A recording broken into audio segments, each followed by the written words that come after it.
গুপ্ত কায়দায় থাকে কারা? ইবলিস।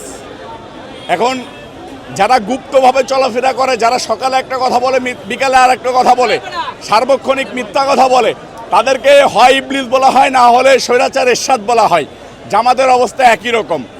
দেখেন, স্বাধীনতা দিবসের আলোচনা সভায় আজকে ইঞ্জিনিয়ারিং ইনস্টিটিউটে বিএনপির চেয়ারম্যান, বাংলাদেশের গণপ্রজাতন্ত্রী সরকারের বাংলাদেশের প্রধানমন্ত্রী জনাব তারেক রহমান সাহেব এখানে উপস্থিত হবেন জানার পরে সকাল 9:30 থেকে এই এলাকা ভরে গিয়েছে।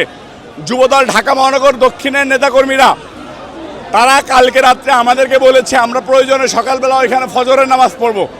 আমরা তাদেরকে অনেক অনুরোধ করে 9:30টার কথা বলেছি, 10টার কথা বলেছি, তারা এখানে চলে এসেছে। তারেক রহমান সাহেব এদেশের জনগণের নেতা, এটা সারা দেশের পাবলিককে উনি বুঝাইতে সক্ষম হয়েছেন।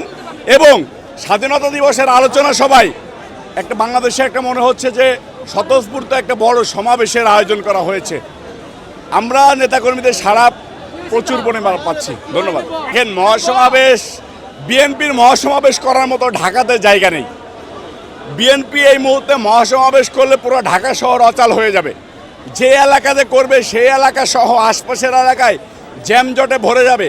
বাংলাদেশের একমাত্র জনপ্রিয় দলে পরিণত হয়েছে বিএনপি। এই বিএনপি মানেই জনগণ, জনগণ মানেই বিএনপি, বিএনপি মানেই সরকার, সরকার মানেই জনগণ। ধন্যবাদ। গুপ্ত কায়দায় থাকে কারা? ইবলিস। এখন যারা গুপ্তভাবে চলাফেরা করে, যারা সকালে একটা কথা বলে বিকালে আর একটা কথা বলে, সার্বক্ষণিক মিথ্যা কথা বলে, তাদেরকে হয় ইবলিস বলা হয়, না হলে স্বৈরাচার এরশাদ বলা হয়। জামাতের অবস্থা একই রকম। এদের কখনো ভালো জায়গায় জায়গা হয় না, এদের জায়গা হয় ড্রেনে, নর্দমায়। মিথ্যাবাদীরা, জামাত না শুধু, যে কোনো মিথ্যাবাদীদেরকেই স্থান হয় নর্দমায়। ধন্যবাদ।